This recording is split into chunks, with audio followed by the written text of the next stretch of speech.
ते जळून खाक झाले आहेत। S-400 डिफेन्स सिस्टीम मधून आता भारताने पहिल्यांदाच याचा वापर केलाय। तर संरक्षण मंत्री राजनाथ सिंह तिन्ही लष्कर प्रमुखांची सकाळी महत्त्वाची बैठक बोलावली आहे आणि या बैठकीला CDS देखील उपस्थित असणार आहेत। त्यामुळे पाकिस्तानने जी काही आगळीक केली आहे, जी काही युद्धाचं पाऊल उचललंय, त्या पार्श्वभूमीवर ही अत्यंत महत्त्वाची बातमी। चांदीपुरामध्ये DRDOने उद्या आपत्कालीन बैठक बोलावलेली आहे।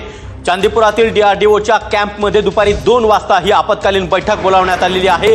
चांदीपूरमध्ये DRDOने ही महत्त्वाची बैठक बोलावली आहे। तर भारताची महत्त्वाची संस्था असलेली DRDOने ही महत्त्वाची बैठक बोलावली आहे। चांदीपुरातील DRDOच्या कॅम्पसमध्ये उद्या दुपारी 2 वाजता ही बैठक पार पडेल। चांदीपुरामध्ये DRDOने आपत्कालीन बैठक बोलावलेली आहे। भारताचं संपूर्ण संरक्षण सिस्टीम जे आहे ते महत्त्वाचं काम जे आहे ते DRDO करत असतं। त्याच संदर्भात ही दुपारी 2 वाजता चांदीपुरातल्या DRDOने ही आपत्कालीन बैठक बोलावली आहे। उद्या दुपारी चांदीपुरामध्ये कॅम्पसमध्ये जी आहे ती ही बैठक होणार असल्याची माहिती आता समोर येते।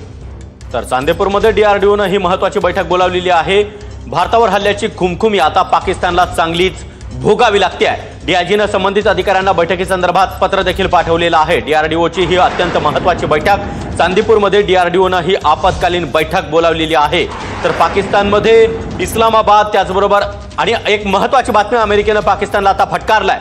पाकनं दहशतवादाला मोठं करू नये असं अमेरिकेने पाकिस्तानला स्पष्टपणे बजावलंय। त्यामुळे एकीकडे भारत जोरदार हल्ला करत असताना चारी बाजूने पाकिस्तानची कोंडी होताना पाहायला मिळते आहे। अमेरिकेने पाकिस्तानला खडसावलेलं आहे, तर युरोपियन युनियनने भारतानं दिलेलं प्रत्युत्तर योग्यच असल्याचं म्हटलंय। त्यामुळे पाकिस्तानवर एकीकडे भारत हल्ल्याच्या माध्यमातून सळोकीपळो करून सोडतोय, तर दुसरीकडे पाकिस्तानची सर्वच पातळीवरून आता घेराबंदी केली जाते।